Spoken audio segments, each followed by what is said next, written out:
Well, first, I'd be remiss if I didn't thank the fans, with the students, with Thanksgiving break starting. You always worry about the turnout, and the senior class, they were here to honor those guys, and I think that's really important. You honor a senior class. It's been as talented and as beneficial for our program as they have been, and I think that's huge. And our fan base really turned out to do that, and that's really special for them. I think adversity doesn't build character. I personally think adversity exposes character. And if there was an opportunity with last week's loss, it was probably to see how we respond. And I think the character of our group is clear, led by the seniors. And they accepted the new staff. They were willing not just to buy in to our new way, but they've been selling it to our younger players, which is a big part of it. And that's what it takes to be a good football team. I'm really proud of these guys to do some things that haven't been done before here. I think Sonny, Nick, all those guys deserve that, and I'm proud of them. There's a lot of things we can improve on, and we've got to improve on the penalties, and we got to keep tackling better. But I'm proud of the fight, the resiliency, the attitude, and the character that was exposed. Kirby, the resiliency you're talking about, it didn't just come to the start of the game. You guys got off to a little bit of a slow start in this one too. I mean, what was the message after that, and to kind of get those guys going and to kind of get out, get a little bit of some momentum after that interception? Well, there's no message. I mean, when you play games, there's a pendulum. It goes swings. Momentum swings just like a pendulum. And if it swings over here, it eventually is going to swing back. So it's really how you handle the bad swings, the bad pendulum swings, and what you do to revert that back. And there was no magical speech. It was doing what we're supposed to do, executing, and mistakes are going to happen in football. And we had some of those, but they kept fighting, they kept chopping wood, and they played really physical. Kirby, you had to be proud of your defense. A pretty high score Kentucky team, just give up one touchdown, a couple of field goals. Yeah, I'm proud of the score. I'm not proud of the tackling. I've addressed that before. We got to tackle better. We got to wrap up. The guy's a good back. I mean, he breaks tackles, and but the result as far as the score, that was good. And you got to play good red area defense in this league, or you will give up a lot of points. Coach, you're speaking to the seniors. Just talk about a little bit about a guy like Aaron Davis. Had a great game today. Went from walk-on to big impact player. What have you seen out of him, his work ethic over the last 2 years you've been here? Well, he's a great leader. He's a great kid. He's really smart. I think he'll be CEO of some company one day because he's a business major. He's incredibly bright. He understands every position. He plays corner star and even played safety this week. I mean, he's talented mentally, and really proud of the play he made because he went up and high pointed the ball, and proud that he decided to return and continue to play. And he is one of those seniors that has impacted the younger players, because we want the younger players to understand the standard that's been set by the older players, and that's going to be ingrained in how they practice and how they grow. Coach, when Nick Chubb got bust loose for that 55-yard touchdown, he and Herschel Walker became the only Georgia backs to ever 3,000-yard season. You feel like this kid is almost underappreciated, Yeah. I certainly feel like he's underappreciated. I don't know how you guys feel, but I appreciate what he's done in an era where rushing the ball is really hard. Like, it's gotten harder and harder. I have no statistics to prove it, but I would venture to say that when Herschel ran for his, he ran for his in an era where there was a lot, like George Rogers, people were rushing the ball for years. It is hard in the SEC. And I'm not diminishing what Herschel did. I'm just enlightening you to the fact that Nick Chubb has rushed for 3,000-yard seasons in the SEC, which is the toughest conference in the country to run the ball. That's pretty remarkable, and did it alongside another back that is maybe just as talented as he is. So, what would he have done with 30, 40 carries a game? Who knows? But I'm sure his body appreciates it. This is not the first time that got a couple of young guys on the right side with Ben Cleveland and Thomas. So what did you like the way that they performed? Well, we had a young guys with Solomon and Andrew Thomas, right? So we got young guys over there regardless of who it is. People made a big deal out of that. And Ben Cleveland's been practicing well. Ben Cleveland competed in practice this week, worked hard. He went with the ones the last 2 weeks. Just y'all didn't write about it. I mean, it's not like a big deal to us. It wasn't like we said, oh, we couldn't run the ball, we got to make a change. We just went with the guy who practiced best. Dashawn almost beat out Kendall this week. And next week, Ben might almost beat out Andrew Thomas because he backs him up. So we've got great competition in that position, and I think Solomon's going to respond the right way. He went in and played well, and and they'll continue to improve. Coach, this is the first time Georgia's beaten every single East team. What does that mean to you and to this team?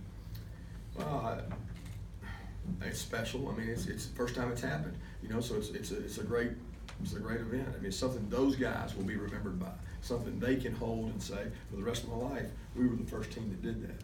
And say what you want about the East, they did it, and it was a great team accomplishment. It's what we motivated them with this week because the focus was on Kentucky, and the only way they could achieve what you just said was focus on the Kentucky team and do what they had to do. And I was proud of them for leading us in doing that. You need to look back on when Lorenzo, Davin, and Sonny and Nick decided to come back and just what that meant for the team going forward to now. At the time, I don't know, you know, I kind of expected most of those guys to stay. I mean, they probably needed to. They needed to develop. They needed to get better. Needed to improve. And I think they've done that. I think more important than that, they've got something now they would have never had if they left then. Think about the taste in their mouth if they were sitting out there watching this team do this. Now, you know, we would have struggled without some of those guys. But with those guys deciding to return, they're part of some part of history that they would never have been. You know, they're in the senior class that's in the 10 most winningest senior classes with a win tonight, and they got a chance to move up next week. So I think it's special. You don't ever get to have a senior year, and every guy I've ever been around the NFL, they all say it's never the same. So you better enjoy it as long as you can, because when you play at the next level, it's not the same. There's no passion and love and energy for your team like that. Kirby, with Miko, would you kick to him? And second of all, like in the opening kickoff, how much liberty does he have, freedom does he have in terms of coming out? Is there a certain distance where it's just too deep to bring it out? Well, I don't want to tell you that because then the other team will know. That's our little secret. A lot of that has to do with the height of the kick, hang time. You know, if it's hanging, they're down further, that kind of thing. I think Miko's getting more and more aggressive. He's improved as a returner. But those guys up there in front of him, they're blocking people too. So everybody gives credit to the returner. I give credit to the people up there blocking because they're sacrificing some pretty vicious hits and blocks to set him up. And he's done a good job of that. How important was the way this game went from just a confidence standpoint because of what happened over at Auburn? I don't know. I mean, I felt like this was a game where it was going to show our attitude, our resiliency, and they did that. I don't think it has anything to do with that. I mean, had we won, had we lost, whatever. I mean, it had anything to do with it. The two are independent of each other. I'm just proud that they came out and worked during the week and didn't pout. They know that everything they want is in front of them. And the ultimate goal for us is to get better. I mean, everybody's talking about that game. All we're talking about is getting better. How do we find one way to get better? How do we find one way to get a guy a ball to get him better? How do we find one way to tackle better? Because that's all that matters is can we block and tackle better so that we play better against Georgia Tech. Coach, you mentioned several times physicality coach along both lines of scrimmage. Thought it was good later in the second half than it was early. You know, we struggled that opening drive, the second half. They pushed us around a little bit. We missed some tackles. And we've got to get better up front and tackling on defense to be a really good defensive football team. Now, I know you can look at all the statistics, you can look at all the numbers, but at the end of the day, we got to tackle them. We got to strike people, get them on the ground, and cause some turnovers. And we haven't been real productive. I thought the offensive line was physical. I mean, early Kentucky did a good job. It's not easy to run the ball in the SEC. I keep telling y'all that, but it's tough. Coach, I know you talked about you want to see defense get off the field more on third downs. Tonight, Kentucky was 4-13. I mean, is that kind of the performance you're looking for? Yeah, I mean, I think third downs all year we've been pretty good at getting off the field. I mean, we're second or something in the SEC, and our goal is to be 70% off, and we're not there. So we're right around, last time I checked, 68, 65. So it's something that we always continue to work on. I did think that we executed well on third down tonight, and that helped us get off the field. Kirby, as you go forward this week, the coaches talk about in practice how hard it is to emulate the speed of the Georgia Tech triple option in practice. What would you say about that? Yeah, they're right. I mean, it's impossible to emulate. I mean, the only emulation is the first time you take a snap against them. You can't. Your players don't run an offense they don't run as fast as they do. You know, there's things you can do to try to speed it up and give them a picture. And we've tried a lot of different things to try to help that throughout the year and even the off season. But it's a very unique offense. And our players have got another challenge in front of them where they've got to buy in to play against that offense and understand that it's the next thing in front of us. It's the next objective. And the senior class, again, they get defined by how they perform in these type games. So they gotta embrace it, love it, and go get after it. Coach, in the first half, it seemed like there was that Jake Fromm's Fromm-Williams connection thing was kind of opened things up for the offense. I mean, what do you see in terms of Javon's mindset or mentality when he gets those opportunities to? Oh, he's aggressive. He snatches the ball out of the air. He loves it. He's improved a lot as a blocker. He's always been a good wideout, and that's the part of the game he had to improve the most on. He's really done that, which that complements, because when he blocks well, we run well. It opens him up in the passing game, and I think he's in a good place right now. He's really confident the way he snatches the ball out of the air, and he's getting open. Kirby, you mentioned Thanksgiving week. How does that change things up for you guys without school next week?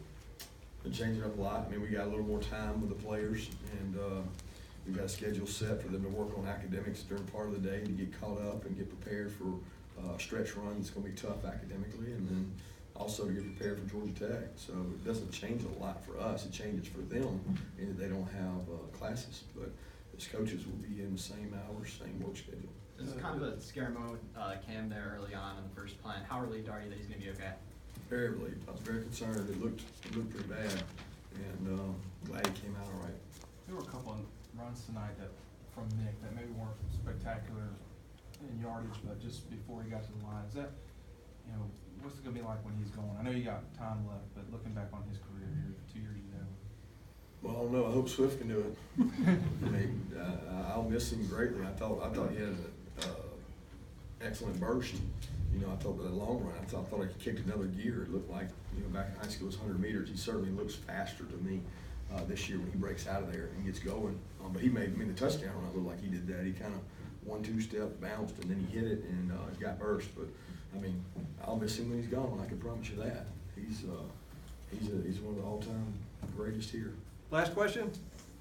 Coach, with this being a rivalry week, it can get a little emotional sometimes, especially with these seniors trying to end it on a high note. How do you let them enjoy that while still following the usual process? Yeah, I think it's a fine line, because when you get too emotional, you don't play well.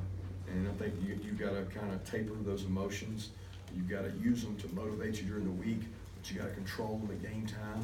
A lot of our kids are from and around the Atlanta area, so for them it's like going to play in front of their family one more time in Atlanta. And the focus and work ethic they have during the week allows them to play non-emotional football. They got to go play disciplined football when they play the option and do their job. And that'll be the challenge this week.